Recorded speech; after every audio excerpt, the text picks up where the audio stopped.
শতরূপে সারদা বই থেকে পাঠ, বিষয় আনন্দরূপিণী, নলিনীরঞ্জন চট্টোপাধ্যায়। পরবর্তী অংশ। বাল্যে যাত্রাগান শোনার অভিজ্ঞতা তার জীবনে একটা স্থায়ী প্রভাব বিস্তার করেছিল, একথা আগেই বলেছি। নিজেই একসময় বলেছেন, তখন মা, যাত্রা, কথকতা এইসব ছিল।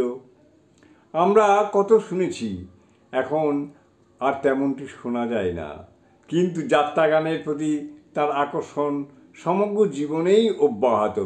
এমনকি ভাষার ব্যবধানও তার রসোপলব্ধির পথে অন্তরায় হয়ে দাঁড়ায়নি।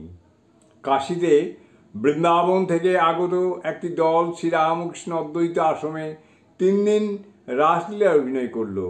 অভিনয়ে প্রীত সারদা দেবী শ্রীরামকৃষ্ণের কথারই পুনরাবৃত্তি করলেন।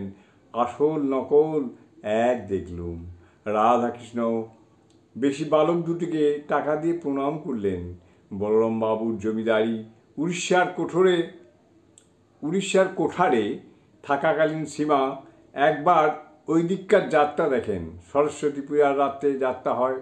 দুটি বালক শ্রীকৃষ্ণ ও শ্রীমতীর ভূমিকায় অভিনয় করে। সেই যাত্রার শুধু নাচ আর গান, একটিও কথা নেই।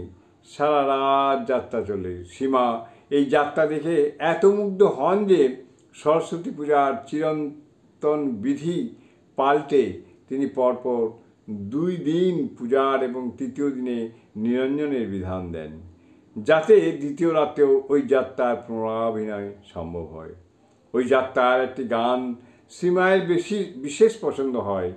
তার একটি কলি পরবর্তীকালে তার গলায় মাঝে মাঝে শোনা যেত, কোর কলিরা নন্দর টেকা পিলাটি, অর্থাৎ কি করিলে রে নন্দের ছোট ছেলেটি। জয় মা।